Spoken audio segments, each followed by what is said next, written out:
Hey guys, welcome back to the channel. My name's Leigh and I'm here at 42 Gear Street with my friend Rich from the channel Rich Words Music. And this is going to be a bit of an impromptu video with car noise in the background, people shouting in the tent.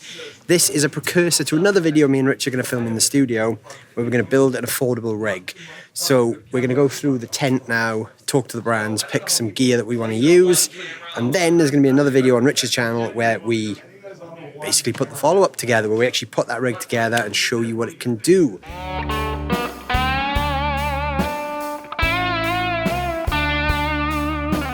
So, what's our first port of call?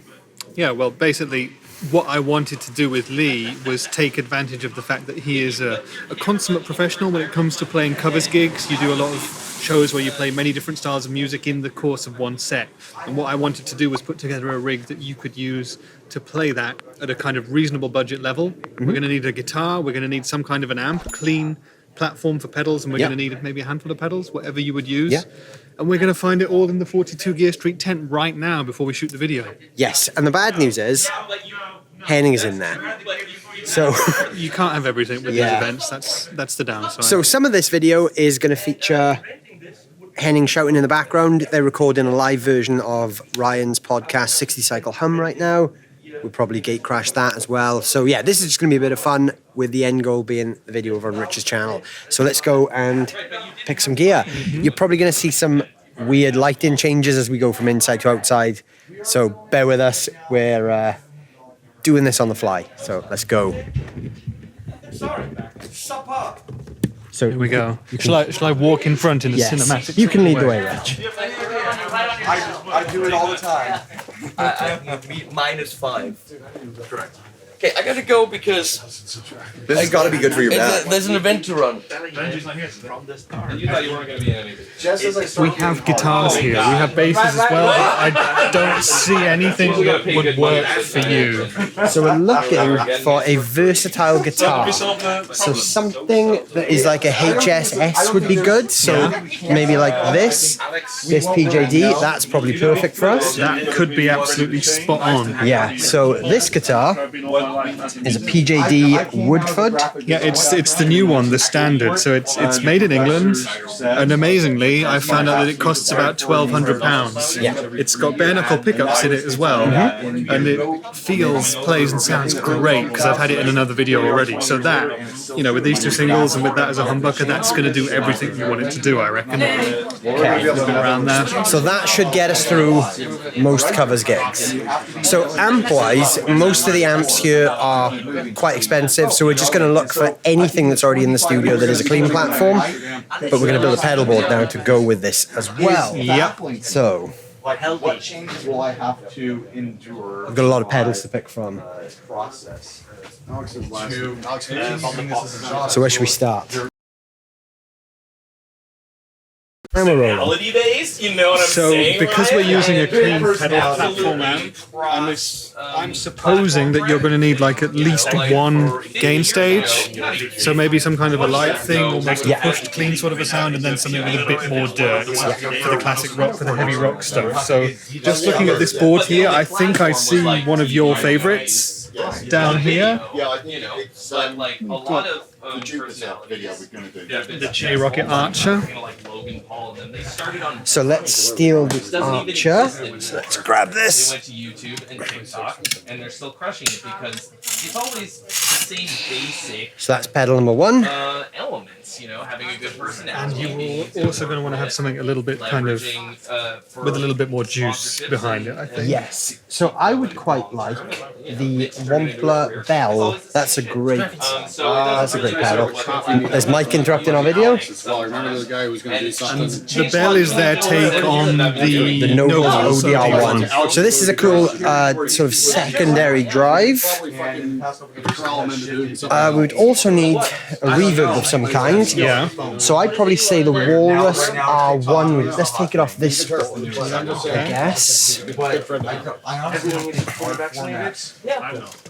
That's not coming off. That's stuck on there really good. Vaccinated? Yes. Hi, Henning. So that one. So we're going to use the Walrus R1 and a multi-modulation. So let's go for the one for Terraform. I have a proper viral hit on. So this is like a multi-modulation pedal with like 12 different modulations. So I think between all these things, that's a pretty good versatile rig. Yeah, the one thing that I could imagine you might want to stick on there is a delay pedal of some kind. Has it all got to fit on this board, do you think? Or It doesn't all have to fit on the board. We're just using the board as a guide. yeah, should we pick a delay pedal just in case for people who might want that? Yeah, so what delays have we got? So we've got the Walrus, we've got a bunch of delays. Obviously, you've got the D1. The Red Repeat is like an analog delay from Carl Martin. Yeah. What else have we got delay-wise? Let's check the board up here. Yes. I'm not worried about it. I'd like to use it. So this is the wireless stuff. We've got the tape echo over there. That's a big pedal. It's also quite expensive. That's it. In terms of delays. So we're a little bit limited. Yes. Not much in the way of delay. What about one of those? Is it Tysco? Oh, the pedals over Tysco. there? Is there a delay? Oh, there is a delay. The green one. Is it that one up in the middle? Yes, I'll go and that's. try and get that out. Let's see if we can get that. That might be quite a cool one. Like they can pitch that in anything. Oh, and he's on TikTok too. And No, I trust you, but it's just I'm just. I think it's attached to the board. It's too big grab the guitar. I don't need to. Like it because I'm a nurse. I'm pretty sure it's got all my stuff. Let's double check and see if there's any point. Rich is trying to get the pedal off the board. No, it's just. Here he comes. So yeah, we do have a delay. Okay. Tysco board. I don't actually know what all these other pedals do. Fuzz and boost. Yeah. Okay. So it's a slightly unconventional delay, but it might be quite fun. Might be quite quirky. What do you think? Would you go for this over the Walrus for this video, or? I mean, the D1 is the delay on my actual board. Yeah. Because it's just a great delay. Yeah. Andy, me and Rich are making a video right now. No, you're not. Oh, you are. Yeah, we are. We're building a versatile rig, and we need a delay pedal. What would you recommend? Probably like a Boss DD 500. Within the context of Gear Street brands. Right. Okay. In that case, I would. It's got to be versatile. Yeah. See, the Walrus audio stuff is quite characterful, isn't it? The D1 is great though. The D1 would probably be my choice. Yeah. Is no budget related thing? About $1,000, but we might go over a little bit. Well, the D1 is the first one that springs to mind. Do you know anything about this Tysco delay? I have never used it. I did use the fuzz, the Tysco fuzz. How was it? More expensive sounding than I thought. I was going to be. Then I found out it was 169. And I thought it was cheaper. Oh, so these are not that cheap. I No, they're assume not that as these cheap, yeah. were more budgeted sort They're of not. pedals. Oh, so let's go D1 then. Let's go You know and D1. love it. It's got to be the D1. choice. So we're going to go for the Walrus Also, that sounds like Tesco. Audio Mako That's way D1. off. Every little helps. Can I? Every little. Whoa. If you haven't clicked subscribe yet, click subscribe. What are you doing with your life? Oh, you weren't even in. You Facebooked in it. That, but less aggressive. And then I was like, So yeah, let's go for the D1. All right, that'd be this one. That would be that one? Easier one for me to England steal. was like that. No. I don't think so. This one. I think that is the easiest one to steal. and I was like, if they want to hear my voice, if that would be possible, it's probably my face to. Nils, I'm sorry we're stealing your pedals. Oh no! Here you are, years How later, dare you. And you're like, well, now they want to see. Okay, so there's the first part of the rig. There's Jamie. Draw the line at right. Let's pop this on the board. So there's our mini rig. I'll be right there. So they're not in order. Delay, modulation, reverb, drive. That should do it. And we're using the Juice Joint by J Rocket Audio Designs to power it. Of course. Yes, that's J-Rocket's budget-friendly power supply. Yep, apparently this is a brand new one which you can also plug in via USB-C. It's a new Cool. thing. Yep. So the next step now is for us to go and put this together. So we need to get some cables, cable it up, and then head over to the studio and film the video. Yep, let's do it. Let's do it.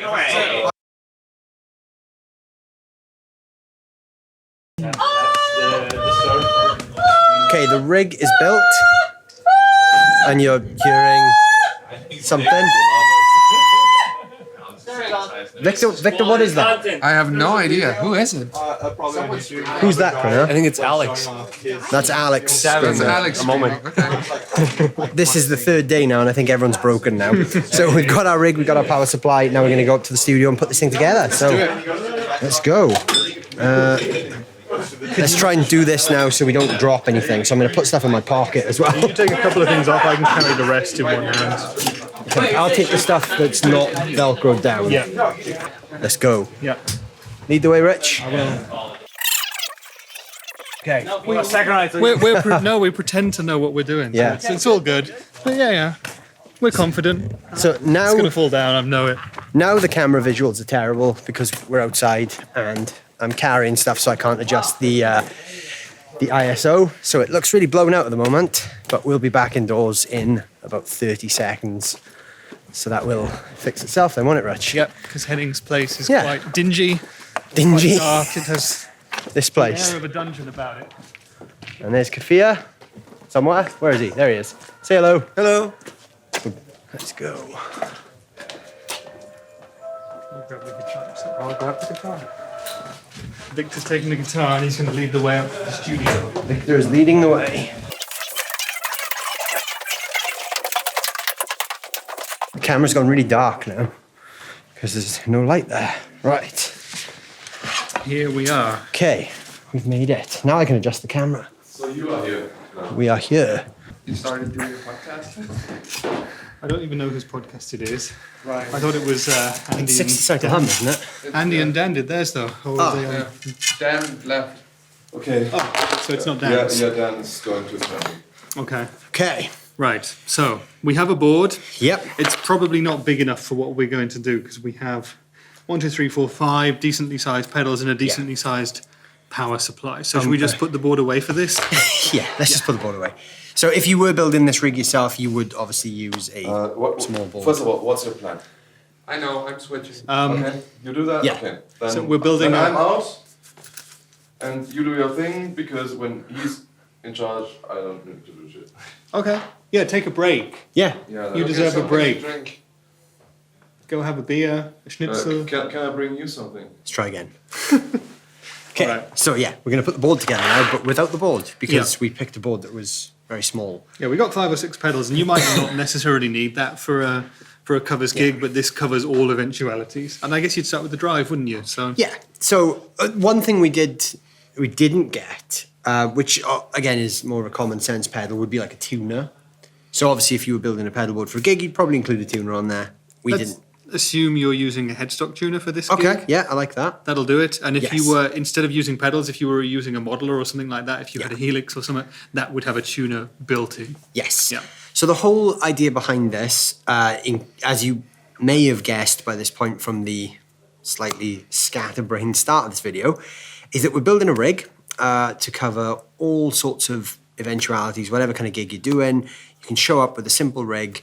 Now, the idea we started with was to do it on a budget. We've not really been too careful with the budget, but then we are at 42 Gear Street, and there isn't a lot of super budget friendly stuff here. So the pedal board is probably going to clock in at around about the £1,200 mark. So it's not the cheapest pedal board, but I think, you know, it's a good solid pedal board that will work for anything you need. Yeah, this is all super reliable and decent quality gear. And Yeah. when we go through the different stages of it, we can also kind of mention, and you'll get the idea that there are more budget version of Yes. each of these pedals available, you know. Yeah. So first in line, I guess, would be the Archer, wouldn't it? The J-Rocket? Yes, so I would probably have the Archer as my first pedal. So obviously I will show you guys this once we've plugged it all in. So the Archer would probably be first, followed by the Wampler Bell, which is not in focus. You can tell we're professionals. It's because you have the same camera as me and it Yeah. likes to look at our beautiful faces. It likes to autofocus. So the Wampler Bell is like a Noble's ODR style pedal. So that would be our second one. We're also using these EBS patch cables that the guys at Walrus Audio just gave us. So let's just start plugging stuff in. And we did also choose a Walrus Audio power supply, but we couldn't find any cables. So we're just going to use whatever power supply is here. But obviously you guys can pick whichever power supply suits your budget. Yeah, you also need to make sure that you get a power supply which has enough power to deal with the pedals that you're using, because the next three that we're going to pick are quite power hungry. Yes. And we did originally have the juice joint here, which is a very convenient, affordable solution, but we're not sure it would really manage to get all the energy out that we require for these pedals. So next for me would definitely be the modulation. Yep, and you picked the Wampler Terraform, didn't you? Yeah, because when I do versatile gigs, I don't really want to carry around a ton of modulation because I don't really use a huge amount myself. So something like the Terraform is great because it is, I think we've got like 12 different modulations in there, from chorus, autobar, flanger, univibe, tremolo, pretty much anything you need is going to be in a box like this. Yep. So I'm a big fan of these kind of things because, I'm not a huge modulation player. Yep. So it just makes my life a little bit easier. And also you can run it in stereo if you need. Yeah, that's cool. It's just like for you, it's like if you're doing a covers gig or something, you might hardly ever use this pedal, but there might be one or two specific songs where you need, let's say, a phaser or whatever, Exactly. some specific effect. Exactly. And that does it all in one box. Yes. So yeah, I would go with delay next. So the Mako D1 delay, again, massively overcomplicated for what we're doing here because this is like 128 presets, MIDI ready, stereo in and out, 6 different algorithm delay, and we're probably just going to use it for a slapback, which is exactly what I use it for on my main pedal board, But you actually own this pedal, don't you, Yeah. and use it. Yeah. So that's a seal of its quality for sure. So the Yeah. D1, The D1 and all the Mako stuff is rock solid. It's Yeah. really good stuff. and continuing the rock solid Mako theme, we have the R1 when it comes to reverb, which is the last in line on your board. Yes. And is that another pedal which you use, or have you played before or demoed before? I don't know. I've personally not played it, but again, it seems to be a very versatile reverb pedal. If you want just a simple spring or a hall or a room or something, there are many other options. This will give you a plate, it'll give you spring, hall, it'll give you some weird modulated ones, one called React, one called Air, which I'm guessing is something a bit shimmery. Yeah, it's like a shimmer type verb. Basically all the reverbs in one box. Yeah. Here. 6 reverbs, 120 presets. What more do you need? Even if you just need a whole reverb, at least you know it's going to be a good whole reverb coming from a Horus audio pedal. Yeah, exactly. So that is a board with 5 pedals that could cover, I would say, pretty much any sound that you would ever need, bar a few kind of really bizarre niches. Yeah. If you absolutely need, I don't know, is there an octave or anything on the Terraform? I guess not. I don't believe so. Yeah, we don't have a fuzz, we don't have an octave, we don't have weird pitch shifting or anything like that, but we've basically got everything else that we could ever want. So that would be the finished board. And we've got the HSS PJD guitar to plug into it, so that's Which another hugely versatile is option. over there. Just sat there. And we just need to pick an amplifier from the room now to be our clean platform. So obviously we're sat in Henning's living room. Henning's living room is not a place where you find cheap amps because we've got an Engel, a Tone King, Red 7. What else have we got? We've got the Morgan, the Rev Gen 120, and the Marty Friedman signature Engel. So yeah, not the cheapest selection. Really, for me, for like a cover gig, it would be something clean. Yep. I just quite like having a clean platform. So again, if I had to pick out of this lot, I would probably go with the Tone King Imperial. Sorry, I called it Sky King. The Tone King Imperial, because that's pretty much a clean platform. I think it's sort of like a Voxy type thing. Yep. Well, the Morgan Dual 20 is kind of the same vibe. So again, they're not cheap amps, but out of these, they would be the ones with the clean channels I'd probably pick. Yeah. The Rev has an amazing clean channel, and it looks like a watermelon, but it is quite a pricey amp, so you probably wouldn't pick one of these up to use in a cover band, but these are great. And there is an auction for this, so if you want to buy this, there is an auction, which by the time this video goes out may have ended. So, but if you did buy it, this is a great amp, and all the money's going to an animal shelter. So yeah, Tone King or Morgan, what should we go for? Personally, I would go with the Tone King because I feel like it might be a slightly more neutral amp. Okay. Although I haven't played either, so if you have an opinion on which we could use, then go for it. What I want is the amp out of the two which is going to take pedals better. I'd probably say the Tone King. Yeah, let's go for Yeah. that then. There is a more affordable Tone King here at the event, which we couldn't bring up here, and that is the Gremlin. It's like a 5-watt Yeah. tweed style with just like a master volume and a tone control, which is really cool as well. Yeah. Because when I go to these kind of gigs, I usually take like a small single channel 10-watt combo, or again, many people will do these kind of gigs with an amp modeler. So I regularly do these type of gigs with a board like this and something like a Black Spirit 200, which just runs straight into a PA. There's plenty of direct to PA modeler setups as well, but we're looking at this as like a whole rig. Yeah. So any clean amp will get you there. That's the whole point of this board, that you could show up to a gig, even if you're borrowing backline for the night, as long as the amp has got a decent clean channel you can set a flat tone to, this board in front of us should allow you to get pretty much any sound you want. So really all we need to do now is just plug the power in, whatever power supply we can find in the room, and then the next thing now is for you guys to head over to Rich's channel. So there's going to be a link down below in the description of basically the finished version of this, which will be much better produced, much higher quality. It'll have less of henning in, less random screaming, because there was a lot of random screaming in the tent. Well, you don't know. I mean, we can't promise that, but we assume there'll be less henning. Victor might start kicking off. I mean, he has been. He is over there hiding in the darkness somewhere. He's sort of twinging a bit, isn't he? He's on the edge of a serious breakdown here, but we'll see what we can do. Yeah, Victor might start kicking off, but we'll try to keep the screaming to a minimal. Yeah. But yes, head over to Rich's channel. We're going to do the fully produced version of this video now with less weird ISO issues with the camera, because obviously we were going in and out of a tent there. So Rich's video is going to look much better than this one. But yeah, go over there, check that out. There's going to be a link down below. Don't forget to check out the hashtag 42GS3, because there's going to be plenty of content from all the brands and all the channels as well. And don't forget to go and subscribe to Rich's channel as well. So let us know as well down below in the comments what you would put in your versatile rig, and I'll see you guys soon. Thanks for watching.